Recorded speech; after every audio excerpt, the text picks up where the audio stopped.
Order! Order! You are an incorrigible delinquent at times. Behave yourself, man!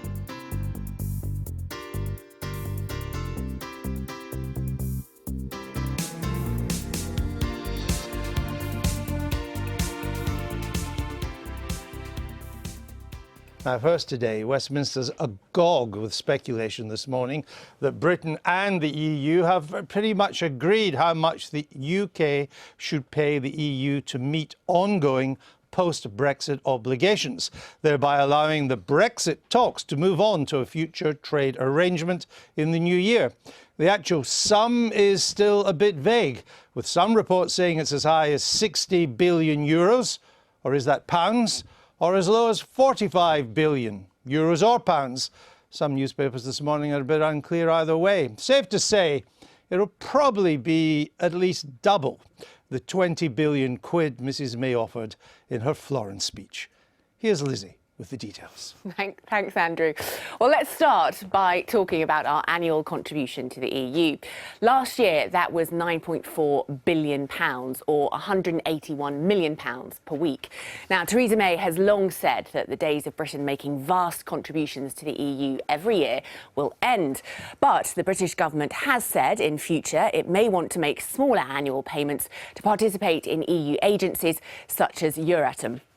Aside from our annual contributions, though, before Brexit, the EU wants to settle the UK's so-called divorce bill. What's included in the bill is contested, but there'll be the UK's share of outstanding commitments from previous EU budgets, pensions for EU officials, and what the EU calls contingent liabilities. Now, in her Florence speech in September, Theresa May promised that no country would lose out from Brexit in the current EU budget round that runs between 2014 and 2020. That was interpreted as meaning that the UK could pay up to 20 billion euros. But she also said that the UK would honour commitments it had made during our membership. And today it's been reported that at last week's meeting of the inner Brexit cabinet, ministers agreed to boost the UK's offer in order to help move talks onto trade. The financial framework that's been said to have been agreed could lead to an eventual bill of between 40 and 50 billion euros. But on this most sensitive of subjects, Downing Street and Brussels are still playing down the idea of a final settlement having been agreed, with just under 3 weeks to go until that crucial meeting of the European Council. Andrew. Thanks for that. Now, in a minute, we hope to be speaking to Nigel Farage. I think he's in Brussels. We're just beginning to wire him up so we can speak to him. But let's go immediately to Martin Callanan. You are the government minister on Brexit in the Lords. I am. So, whatever the sum of money is, let's say it's 40 billion plus. What's it for? Well, at the moment, Andrew, no sum has been agreed. The Prime Minister was very clear in her Florence speech that we will meet our long-term commitments. It is to settle outstanding liabilities. So these are commitments that the EU has incurred during our period of membership, which last for years, sometimes over decades. Now, there's obviously a detailed argument to be had, and we have Treasury officials in Brussels negotiating this at the moment, going through the long-term commitments line by line to see what is a legal commitment, whether we are responsible for it or for our share of it or not. So there's the detailed, complicated negotiations. There's also, of course, money that we're to get back from our share of capital in the EIB, from our share of Brussels assets, etc. So it's a detailed negotiation, and nothing has yet been agreed. But 40 billion plus is a lot of money. It's bigger than our defence budget. Well, it's not all in one lump. I understand that. It's spread over a number of years. Yeah. So give me an idea of what's a big chunk of this 40 billion. After all, it is the people's money who are watching this programme. So give them an idea of where it's going. Well, a lot of it is to aid for the former Central and Eastern European countries, things like decommissioning nuclear power stations, various structural issues, etc. Things that have been agreed, the spending of which doesn't take place in any one particular year. So we're going to carry on giving aid to Eastern Europe even after we leave, even though we've got a 12 billion aid budget separate. Well, that's for poorer countries of the third world. But these are commitments that has been entered into during our period of membership. And obviously, there's a negotiation going on at the moment. As the Prime you've Minister said that 3 times already. We understand that. But the point is nothing we has are been agreed near yet. to agreement, though, aren't we? Well, we have to see. We want to move forward in lockstep together. We want to make sure that any agreement in December, we will know in the next few weeks, will take us forward into the important stage, which is the next stage of trade talks. Now, this is separate from the amount of money that we continue to pay every year until the end of the current budget process, which is 2019. Yes. That's correct? Yes. So we'll continue to pay the money that we pay. The long-term MFF, as it's called, is a cap so this is of yearly payments. Yeah, that was the initial offer. Does it cover the transition period? Well, that is the transition period, effectively, because it's 2 years from 2019. No. I'm talking about the time.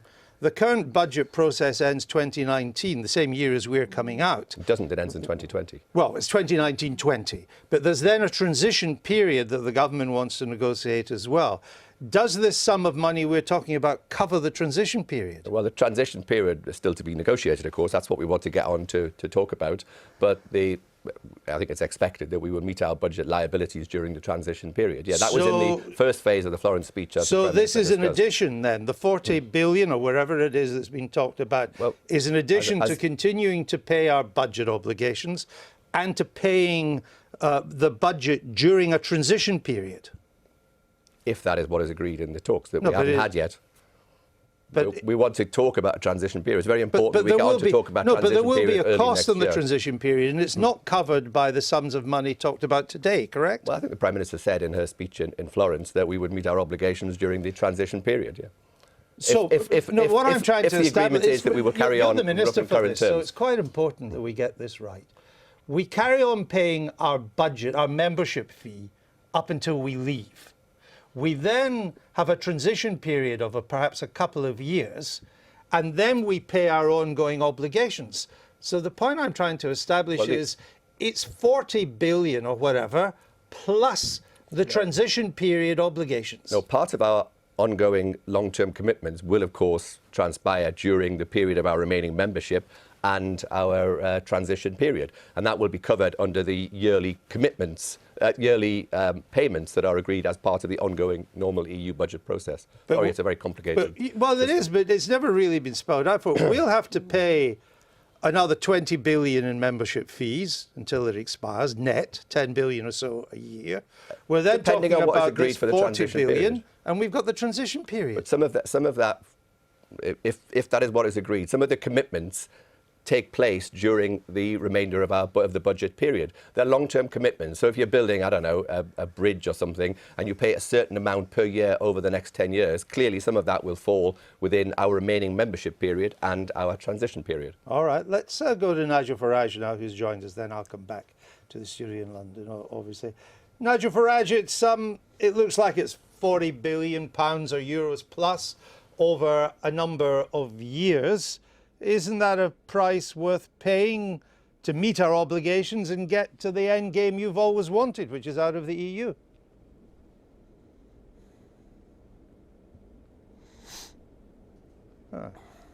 Well, I guess he didn't hear that. Nigel Farage, can you hear me? It's Andrew Neil here in London. Nigel Farage? Clearly not. Clearly not. We often go live to Beijing, but not to Brussels, as is clearly from. How much would Labour be prepared to pay? Well, I think the whole point of this debate is exactly the question that you posed, which is, what is this for? What we should have agreed with the EU is what the principles are for generating this sum, because we don't know what it's for. You know, when we're bandying around these amounts... They have agreed what the obligations are. That's why there's such a range of money being put on it. But it seems that they have agreed our ongoing obligation. Would you be prepared to pay a sum of at least 40 billion? No, we don't have.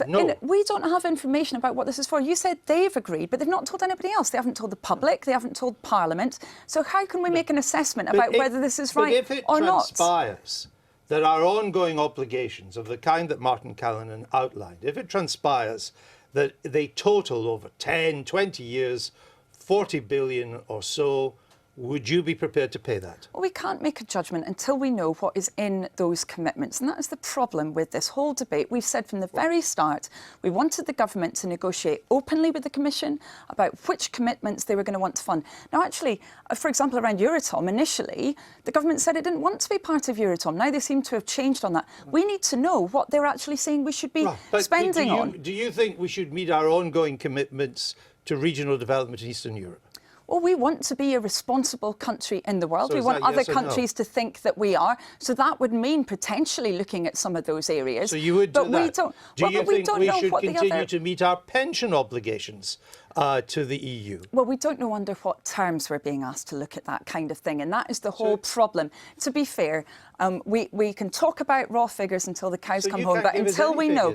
No, because the government isn't telling us. But you know some of the obligations, and you still can't give us any idea of what you would regard as acceptable. Because we don't know what we're going to be paying for, to be fair. If we knew that, if we had that in front of us, we'd be in a different place. No, because we don't, for example, around the pensions, we don't know what the parameters of that are. We want to look at the detail. This is important. It's taxpayers' money. We want to be able to scrutinise it properly, and we can't do that at the moment because we don't have the methodology that's being used for this.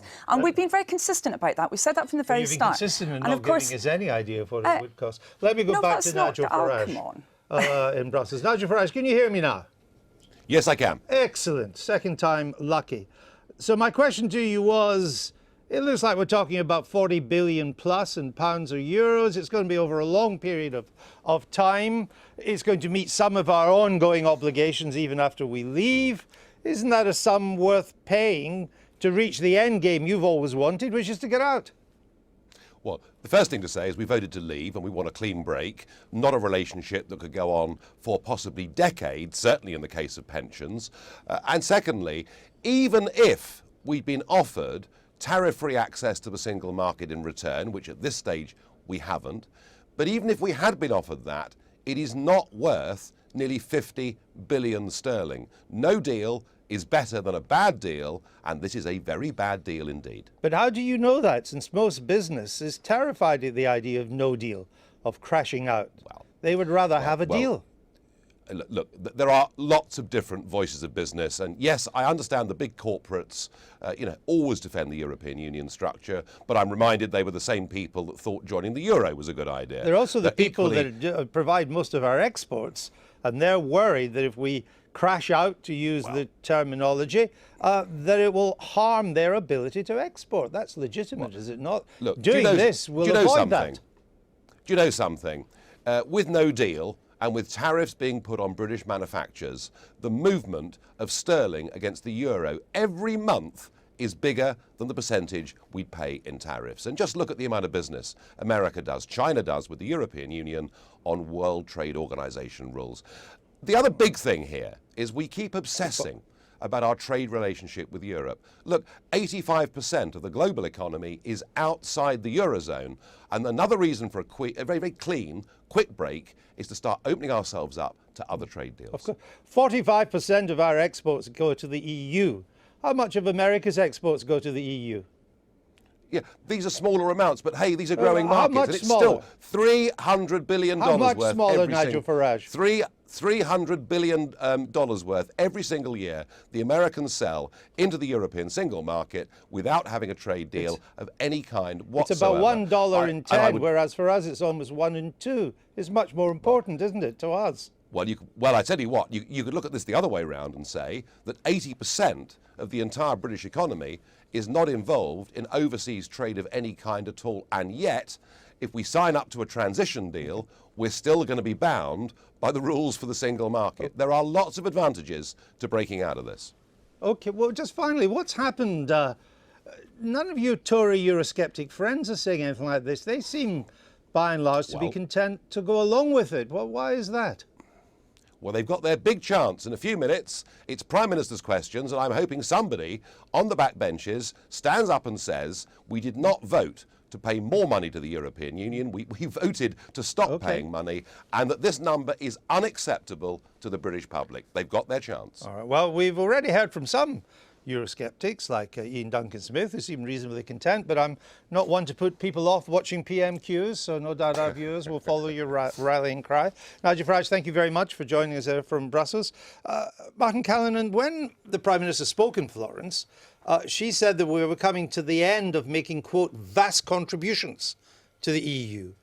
When do we come to this end? Well, as I said, it's difficult for me to comment in detail until we actually have an agreement. At the moment, officials are there negotiating as Annalise said, line by line on the details of the period. And when we have a number, when we have a final agreement, then we can talk about the details then. Yeah, but I suppose it depends on what your definition of vast is. Contributions come to an end is not a detail. Well, we currently pay principle. we pay roughly 10 billion a year on net. Ongoing net, Right. 20 billion gross into the EU budget now. And we've got a transition period and then another 40 billion coming up.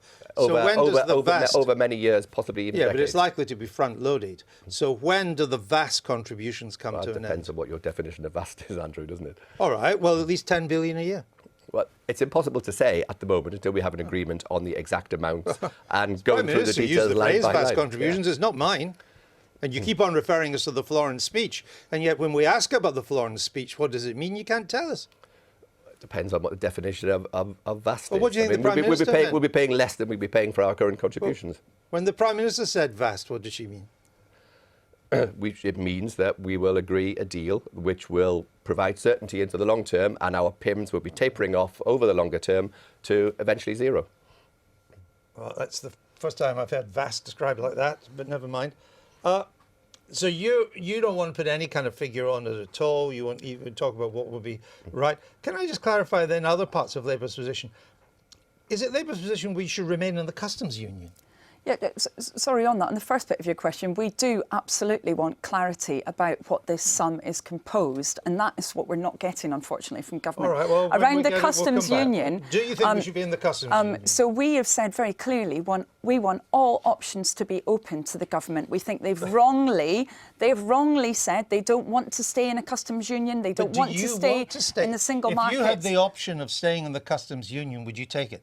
If that was the best thing for the British economy, along with the other elements of any negotiation, we would be open to looking at it. We have remained open-minded throughout this. Policy. No, well, it is, to be fair, because what we've had from the government is we've had months and months of failing to deal with these basic issues. By February or March, well, I would hope we would be. I'm trying to ask you what your position is. And Andrew, if we were there, do you still want to be members of the single market? If we were in a position where we could have a good deal with tariff-free access, where we could keep the same kind of frictionless trading arrangements, we would try and get that. But do you want to be a member of the single market? Well, we can't assess that at the moment when we don't know what. Well, because to be fair, 20 members of his front bench for voting to be in the single market. No, hang on a minute. All over the place. No, we're absolutely not. And let's be clear about where we are at the moment in this negotiation. We've just been talking about the exit bill. The government still hasn't sorted out arrangements for EU citizens. I've already quizzed the government. I'm trying to quiz Labour now. It's only fair that both sides should be quizzed. Of course. I'll have one final go. Diane Abbott has called for a referendum on whatever deal is in the end done. Do you agree with that? Well, I certainly think there needs to be a lot more democracy around the process. How we arrive there is an open question. I think at the moment it would be difficult to envisage how that would fit in with the schedule, how we would make sure that we have a meaningful alternative, if there was a referendum. I will argue for the right of the electorate to vote on any deal that's finally agreed. Would you argue with that or not? I think until we know how that would work, I can't argue for it, because I wouldn't know what the other option would be, what the alternative would be if people voted no. Well, the attempt is the House of Commons vote. But this issue, very briefly, if there are no great trade talks, if trade talks don't produce a good deal, is this money off the table? Nothing is agreed until everything is agreed. So it is. That was a shrug there for people who weren't watching the screen. I mean, we don't want to start. Nothing is agreed until everything is agreed is a basic principle of negotiations, and we will stick by that. Close as I can expect to an answer from anybody this morning. The government has offered to significantly increase the so-called Brexit divorce bill, the amount of money it's willing to pay the European Union for our departure from it. It's understood the government is now prepared to pay up to 50 billion euros, around 44 billion pounds, in an attempt to kickstart talks on a future trade deal. Back in September, the Prime Minister had said the UK was prepared to pay 20 billion euros. But the EU's chief negotiator, Michel Barnier, insists we are not there and negotiations are continuing. Our political editor, Laura Koonsberg, has more. There's no substitute for personal diplomacy. The Prime Minister, the first major leader to visit Iraq since so-called IS were driven out of Mosul.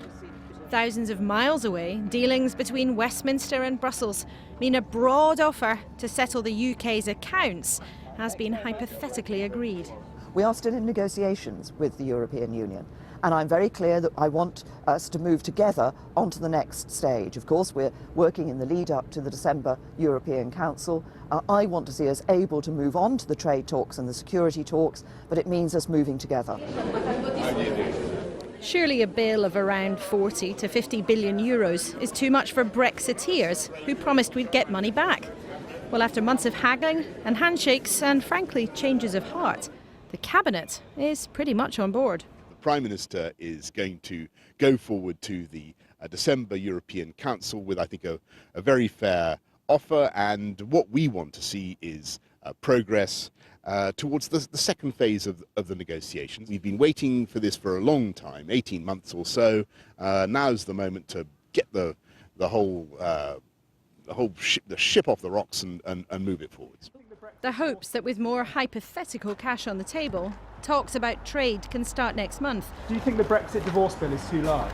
But nothing's final, so no minister will publicly give an official seal of approval. Nothing's agreed until everything's agreed about this whole package, but we accept that there are obligations we've built up and we'll meet them, as the Prime Minister said. Weren't we all told there'd be plenty of money back if we voted to leave?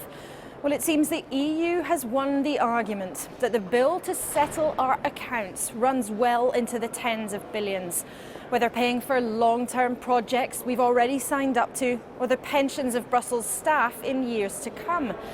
In the bigger picture, around 40 billion spread over many years is not big bucks for the government.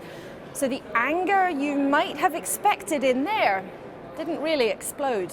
If we are going to negotiate the comprehensive new trade agreement with the European Union, which we need for future jobs and prosperity, we do need to be seen as a country which can be trusted to comply with the deals we reach. So will my right honourable friend guarantee that there will be no legally binding commitment to spend money until our partners do agree to a serious free trade deal? Would the Minister agree such a move would be betraying the trust of the British people? She shouldn't pay more than we owe, Mr. Speaker, but she should be confident that whatever that is, it's a bargain against the cost of staying in. Do you welcome Britain's decision to pay more, Monsieur Barnier? Is it enough? We are still working. The EU chief negotiator in no mood to declare it's done. The finer details of the bill won't be agreed for some time. And a deal to move on to the next phase of the talks could still be scuppered by disagreement over the Irish border or the European courts. We're still waiting for more from London, he said. We are not there yet. After months of European hard talk and sticking together, Britain has moved significantly towards their version of what we have to pay. The government finding little success, perhaps, in the Brexit talks, in trying to stay out on a limb.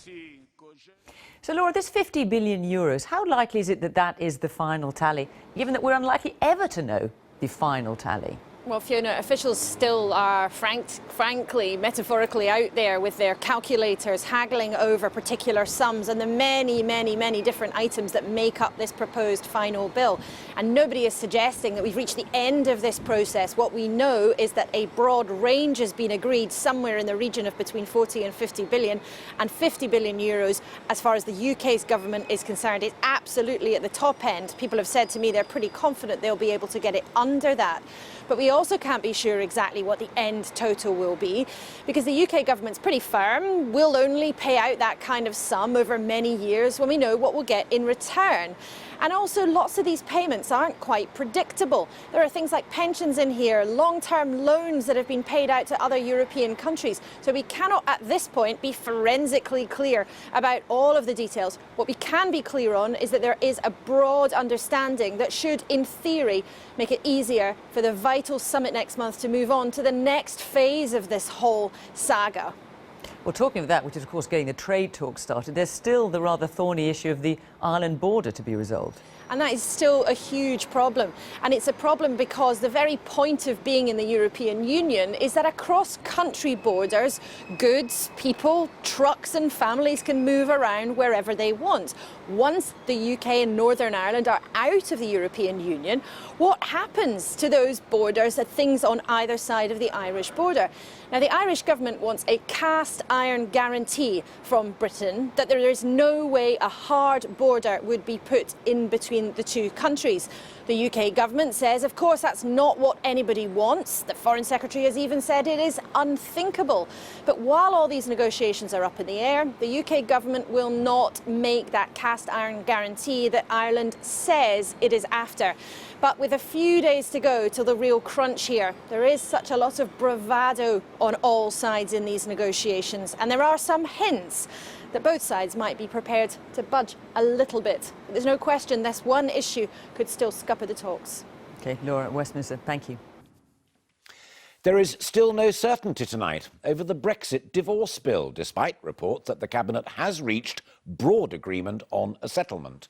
Claims that Britain could pay up to £50 billion have not been confirmed, though the Prime Minister spoke today of the need to move on to trade talks.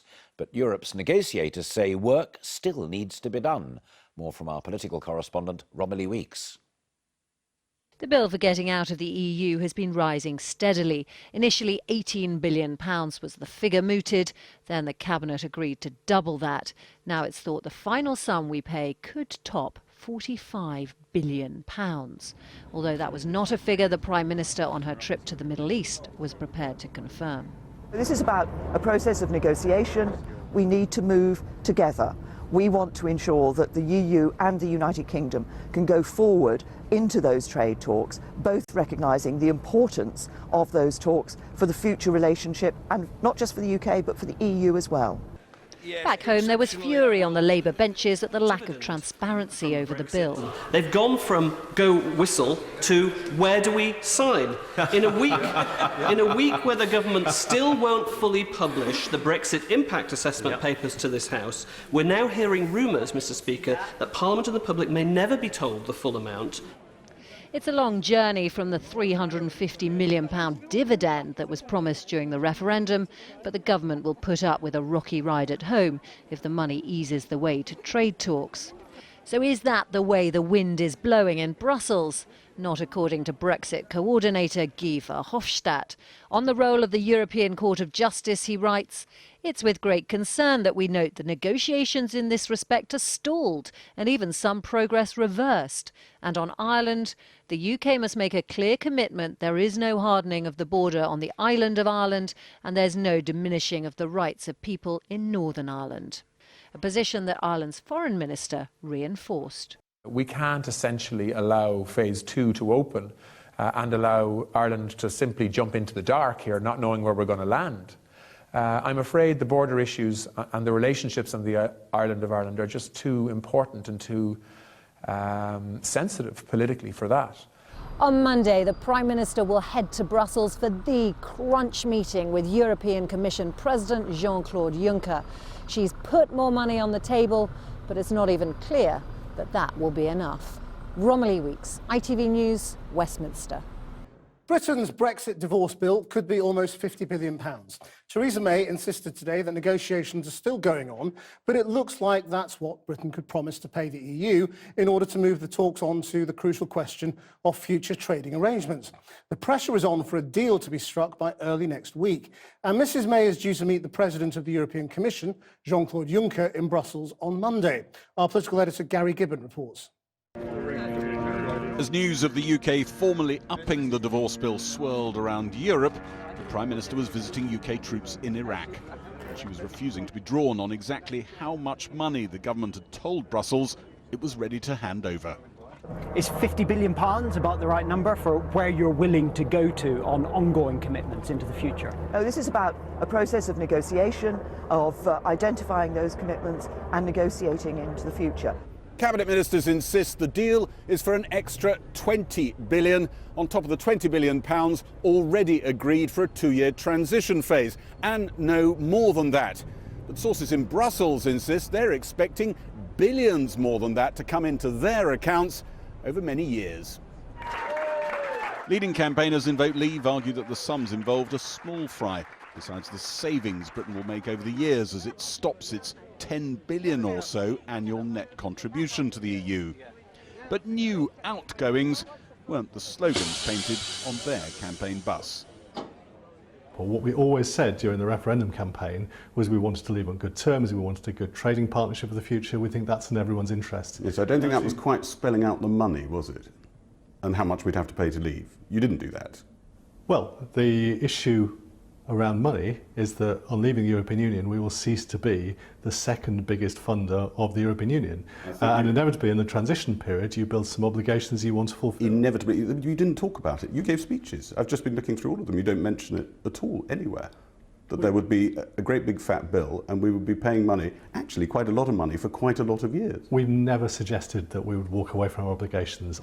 In Romford, Essex, they voted 70-30 in favour of leave, but not for this.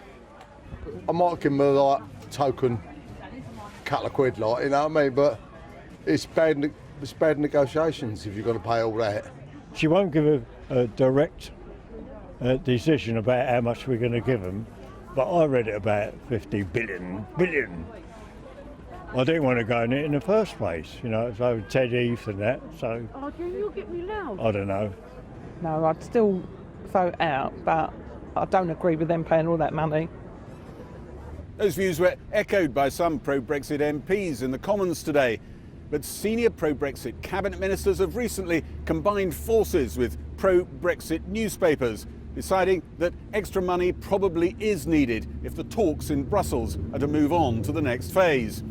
One Whitehall veteran said months have been wasted getting these forces into line. The government originally said the country didn't need a transition. It said it refused to come up with the sort of money that it's now offering.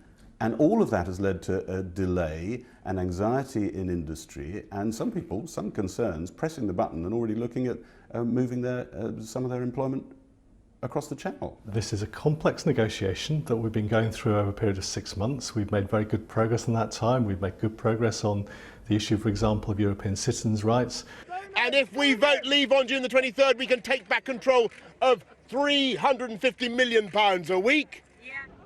His vote leave colleague Boris Johnson was in Ivory Coast today. The Foreign Secretary amongst the last to row in behind the new government position. Only this summer saying the EU could whistle for the extra money. Today saying this.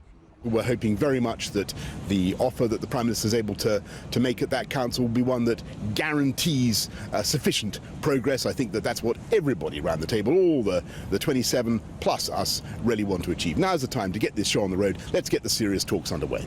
In a speech just before the referendum, you said there would be an NHS funding target bill passed. You said that the government would reduce VAT. There would be a points-based immigration system. There's quite a lot of other surprises people are in for, whether they voted leave or not. Well, we're currently shaping the new immigration system. It's not going to be a points-based system, is it? The Prime Minister couldn't have been clearer about it. We've just announced a big extra block of funding for It's not the money that was on the side of the bus. Health Service. Basically, there were an awful lot of fibs told in that campaign, weren't there? And now they're beginning to come home to roost. No, I simply don't accept. The campaign was about taking back control of our sovereignty. If you look back at the things I said throughout the campaign, it was always focused on taking back control of our laws, taking back control of our borders. Thank you very much. Once more applause. The EU's Brexit negotiator, Michel Barnier, said there wasn't agreement yet. But he chose this moment to give a speech in Berlin attacking Britain for choosing a moment of terrorist threat to stop standing shoulder to shoulder with the EU. Provocative words only days before a planned meeting in Brussels, at which it's hoped Theresa May could shake hands on an outline deal. Well, the decision to double the amount Britain pays for the divorce bill now leaves the issue of the Irish border as the last remaining stumbling block preventing the EU moving on to Brexit trade talks. But those talks were threatened by the Irish government's insistence that Britain needed to confirm in writing that there wouldn't be a return to a hard border with customs posts. The British said they couldn't do that before the December summit. Well, our Europe editor Matt Fry is in Drogheda, not far from the Irish border tonight, gauging Irish public opinion. Matt. Jackie, we're about 40 kilometres from the border and there are almost 40 bars and pubs in Drogheda. We have chosen Clark's Bar to be here tonight on a Wednesday night. And I have to say the place is absolutely heaving with people having pints of Guinness and a few glasses of wine, perhaps a gin and tonic. But all of them are concerned about the future of what's going to happen to the Irish border. Is that true? Definitely it is. I mean, we've a situation, we're so close to the border. We've a lot of people who work in the area, live across the border. Some of the heads of departments work in the city of Drogheda and live across from the border, and that's going to cause a difficulty for them. Right. Have you had the assurances that you need so far to find out what's going to happen to this border? Because no one else has. Well, it's up in the air. We don't really know what's going to happen. Like, I would 90% of my products come from the north, like, you know, because we kind of keep it like Irish made. So, like, I mean, and it keeps your cash flow going because you're buying up the north. You don't pay the VAT in it. So, like, I mean, it's going to have a serious impact if they have something on the border for us, because the free trade. You don't want a hard border. I really wouldn't like a hard border because we won't have our free trading, I believe, you know. So, but I definitely think that unless I don't know, I'm just going to throw an idea out there, unless they turn Northern Ireland into a duty-free state, like an independent state or something like that might leave a window open. Well, we spoke to someone from the DUP. They weren't very happy about that idea at all. A bit of laughter here. What do you think?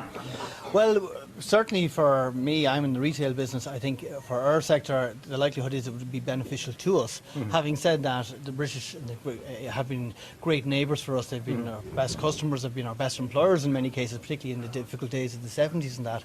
We would actually say we'd hate to see a border and what it'll mean. We feel that in the south it'll have a very adverse effect on agriculture, but most other sectors probably fare quite well. We would expect we'll benefit from foreign direct investment, but we would certainly expect that the 6 counties in the north will suffer terribly, and particularly in agriculture and manufacturing. And we don't like to see that. They are our neighbours and we don't want to see them suffer. Is this a bit of a love-hate relationship at the moment with the UK? I think there's always been a great banter between Ireland and the UK, and hopefully that'll continue. Just banter though? Yeah, banter. I've lived over there. I know there's a very good relationship, probably because there's a lot of us over there as well, so that's part and parcel of it. But I think there's going to be good parts and bad parts to the fact that Britain are leaving the EU, or the Is the Taoiseach doing the right thing and basically putting down throwing the gauntlet down and saying, unless you get this thing sorted out, we won't move to the next stage of talks, the Irish Prime Minister? Well, look, I mean, like, nobody knows what's going to happen. There's no strict, like, people are talking about a soft and a hard border. Nobody knows. It's still up there. We've never ever had this. This is a new thing. It's never ever happened in 100 years. We've never had a Soviet state. Like, so, I mean, like, this is all new to us, and we won't know until it happens. I know for a fact that like 90% of my products that come in, we manufacture. So I mean, like, it's going to affect us. Okay. You know, definitely is. We've run out of time. Niall, Margaret and Eddie, thank you very much indeed for joining us here in Clark's Bar in the centre of Drogheda. And tomorrow night we'll have a special on the border issue, which is really the key remaining issue in the Brexit talks from Dublin. Join us then. Goodbye from Drogheda. Thanks, Matt. Well, with me is the Liberal Democrat leader, MP Sir Vince Cable, and Conservative MP and Brexiteer Kwasi Kwarteng, who's Parliamentary Private Secretary to the Chancellor. Kwasi Kwarteng, a couple of months ago it started at 20 billion. We're headed towards 50 billion apparently now. If we hang on a bit, how high will it go? 60, 70 billion? I don't actually know what the figure is, and clearly the government has said that it's an ongoing negotiation. I think most people who voted to leave the EU realised that it would be a difficult process. It wasn't something that was going to happen. Did they realise we'd be paying in the tens of billions, though? Did you tell them that? No. Let's look at the alternatives. People like Vince, who still want to be in the EU, want to pay essentially 10 billion euros net forever and a day. And what we're saying is, whatever the sum is, at the end of a certain point, we won't be paying as much or nearly as much for whatever deal we have as we were when we were in it. So clearly there is a saving. So Sir Vince Cable, whatever it costs, it's cheap at half the price. Well, staying in is certainly going to be a much more satisfactory option. Well, you're paying 10 billion a year. Let me just answer that. I mean, 50 billion, and I think we're all assuming that that's roughly where the government will finish up. It's what the European Union started asking for. So after 6 months of negotiation, they've got absolutely nowhere. The Foreign Secretary, no less, said we should give nothing, and it's 50 billion. Now, to take Kwasi's point, of course, we make a net contribution if we stay in the European Union. But to offset that, we are part of the single market. The financial services sector generates vast amounts of tax revenue. If we leave, the economy slows down. We lose vast amounts of revenue. Leaving under these terms is a terrible idea, and it's going to be extremely costly. You accept we have to pay our dues, as the EU put it, don't you? If you've decided to leave, I would not be going through a divorce. I wouldn't pay this money. I would have this money going into the NHS, which I think is what what people who The lots of point is people who voted many Brexit people wanted would to happen. argue that this is actually progress. This is showing that negotiations, however tricky, means that they're moving forward. And your argument made it even just a couple of days ago that, you know, there's a chance Brexit won't happen. Is Well, that just nonsense? That is not nonsense at all. The government have yet to get past this roadblock, these three issues, and you've just heard people in the pub in Northern Ireland. The Irish problem is still very, very difficult. And it's entirely self-inflicted because the government did not leave the customs union. They could have pursued a Brexit and remained within a customs union. And if that had happened, the Irish issue would not have arisen.